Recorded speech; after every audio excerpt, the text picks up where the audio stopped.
हम लोग C TET के लिए सोशल साइंस के 30 इंपॉर्टेंट एमसीक्यू करने वाले हैं। पहला सवाल है, भारत में सबसे पुराने कृषि के साक्ष्य कोल्डिवा से प्राप्त हुए हैं जो लगभग 7,000 वर्ष पुराने हैं। यह स्थान किस राज्य में है? कि सबसे पुराना कृषि साक्ष्य प्राप्त हुआ है कोल्डिवा, जो बेलन नदी घाटी के किनारे है, और यह लगभग 7,000 वर्ष पुराना है। यह स्थान कहाँ पर है, किस राज्य में है? मध्य प्रदेश, उत्तर प्रदेश, राजस्थान, गुजरात। तो इसका आंसर है कोल्डिवा, उत्तर प्रदेश में है। अगला सवाल है, इनमें से कौन उष्णकटिबंधीय मरुस्थल है? सहारा, कालाहारी, अरबिया या सभी? तो उष्णकटिबंधीय मरुस्थल हो जाएगा सभी। सभी उष्णकटिबंधीय मरुस्थल हैं, सहारा भी, कालाहारी भी और अरबिया भी, सभी क्या हैं? उष्णकटिबंधीय मरुस्थल हैं। अगला सवाल है, भारत में दलविहीन लोकतंत्र का प्रस्ताव सबसे पहले किसने पेश किया? एम एन राय, विनोबा भावे, जयप्रकाश नारायण, महात्मा गांधी। दलविहीन लोकतंत्र का प्रस्ताव किसने पेश किया? तो दलविहीन लोकतंत्र का प्रस्ताव सबसे पहले पेश किया था? जयप्रकाश नारायण ने। अगला सवाल है, ऋग्वेद में कितनी बार सोम का उल्लेख है? 112, 113, 114, 115। ऋग्वेद में कितनी बार सोम का उल्लेख है, जिससे सोम रस बनाया जाता था? वह सोम देवता को समर्पित होता था सोम रस। आंसर हो जाएगा 114 बार। सोम का उल्लेख 114 बार है। अगला सवाल है, इनमें से किस ग्रह के चारों ओर धूल कण तथा छल्ले हैं? बृहस्पति, शनि, यूरेनस, सभी। किस ग्रह के चारों ओर धूल की कण तथा छल्ले पाए जाते हैं? तो इसका आंसर हो जाएगा सभी। बृहस्पति, शनि, यूरेनस, ये तीनों के चारों ओर धूल कण और छल्ले हैं। अगला सवाल है, भारत का वर्णन करने के लिए विविधता में एकता मुहावरा किसने दिया? Rajendra Prasad, Jawaharlal Nehru, Mahatma Gandhi, B are Ambedkar. तो विविधता में एकता मुहावरा दिया था हमारे चाचा नेहरू ने। अगला सवाल है, भारत में सर्वप्रथम पूरा पाषाणकालीन चट्टान खोज किसने की थी? Alexander Cunningham, John Marshall, James Burgess, Robert Bruce foot. सर्वप्रथम पूरा पाषाणकालीन चट्टान की खोज की थी रॉबर्ट ब्रूस फुट ने। अगला सवाल है, उत्तरी गोलार्ध में सबसे बड़ा दिन कब होता है? 22 सितंबर, 23 दिसंबर, 21 जून, 21 जुलाई। उत्तरी गोलार्ध में सबसे बड़ा दिन होता है 21 जून को।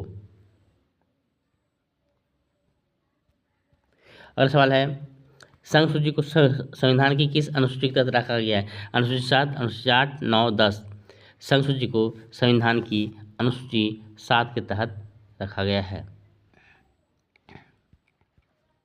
अगला सवाल है, लघु पाषाण उपकरण किस युग की विशेषता है? पूरा पाषाण काल, मध्य पाषाण काल, नव पाषाण काल, वृहद पाषाण काल। लघु पाषाण उपकरण किस युग में पाए गए थे? तो यह लघु पाषाण उपकरण मध्य पाषाण काल में सबसे ज़्यादा मात्रा में उपयोग में लाए गए थे। अगला सवाल है, पृथ्वी अपने अक्ष पर झुकाव का कारण क्या होता है? ऋतु परिवर्तन होता है, दिन छोटा होता है, रात बड़ी होती है। तो पृथ्वी जो अपने अक्ष पर झुकी हुई है उसके कारण क्या होता है? सभी चीज़ें होती हैं। क्या क्या होता है? ऋतु परिवर्तन होता है, दिन छोटा होता है और रात बड़ी होती है। सभी पृथ्वी का अपने अक्ष पर झुकाव के कारण संभव है। अगला सवाल है, भारत में प्रथम आम चुनाव कब हुए? 1950, 51, 51, 52, 53, 53। तो भारत में प्रथम आम चुनाव, जैसे कि सबको पता होना ही चाहिए कि 51, 52 में हुए थे। 1951, 1952 में हुए थे।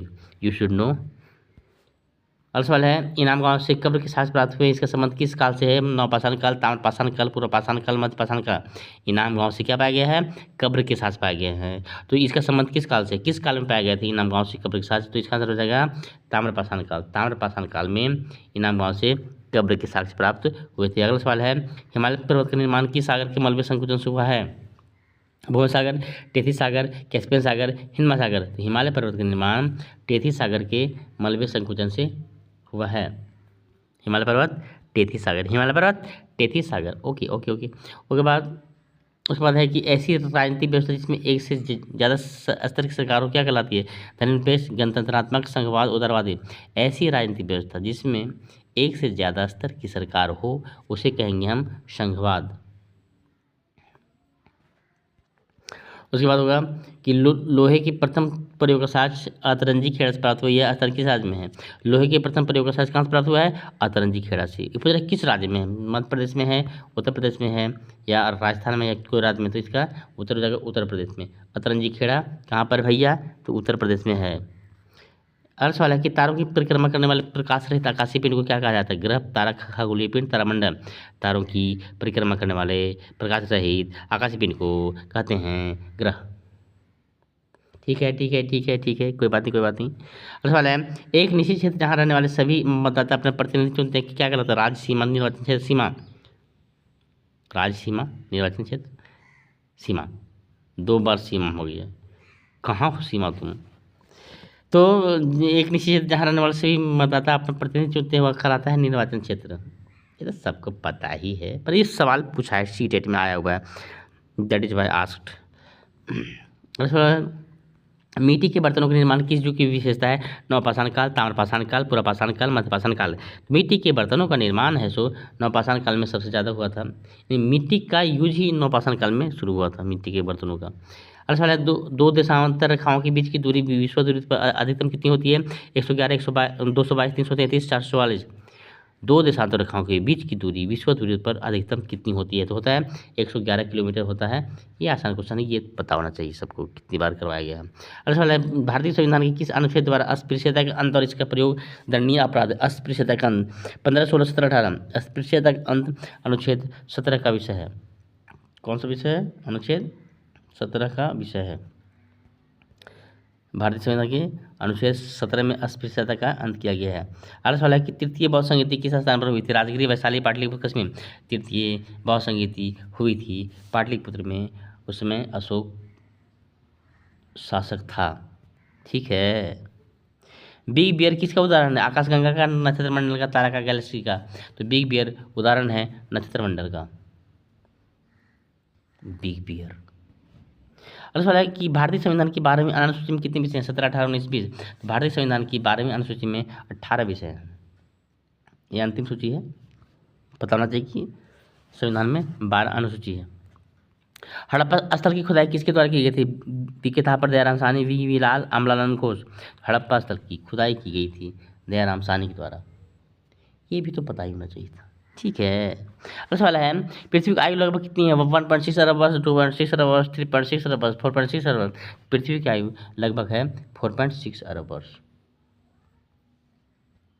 अगला सवाल है, भारतीय संविधान के किस भाग में संघीय कार्यपालिका के गठन का प्रावधान है? भारतीय संविधान की किसमें कार्यपालिका की संघीय कार्यपालिका के गठन का प्रावधान है? भाग 5 में संघीय कार्यपालिका के गठन के बारे में उल्लेख है, भाग 5 में। अगला सवाल है, कृषक समुदाय के उद्भव के प्राचीन साक्ष्य कहाँ से प्राप्त हुए हैं? कृषक समुदाय के उद्भव का प्राचीन साक्ष्य आदरणीखेड़ा, मेहरगढ़, कोल्डिवा, इनाम गांव। तो कृषक समुदाय के उद्भव का प्राचीन साक्ष्य प्राप्त हुआ है मेहरगढ़ से, जो पाकिस्तान में है, बोलन दर्रा में है। अगला सवाल है, भारत के मानक देशांतर रेखा निम्न में से किस राज्य से होकर गुजरती है? मध्य प्रदेश, उत्तर प्रदेश, आंध्र प्रदेश, सभी। तो सभी से गुजरती है, 5 राज्यों से गुजरती है मानक देशांतर रेखा। मध्य प्रदेश, उत्तर प्रदेश, आंध्र प्रदेश, छत्तीसगढ़ और उड़ीसा। 5 जगह से गुजरती है। कौन कौन? मध्य प्रदेश, उत्तर प्रदेश, आंध्र प्रदेश, छत्तीसगढ़ और उड़ीसा। ठीक है। अगला सब अंतिम सवाल है, भारतीय संविधान के किस अनुच्छेद में लोक नियोजन के विषय में अवसर की क्षमता को उल्लेख है? अनुच्छेद 15, 16, 17, 18। तो भारतीय संविधान के अनुच्छेद 16 में लोक नियोजन के विषय में अवसर की क्षमता को उल्लेख है। यह था अंतिम सवाल। नेक्स्ट अगले वीडियो में। Thanks for watching.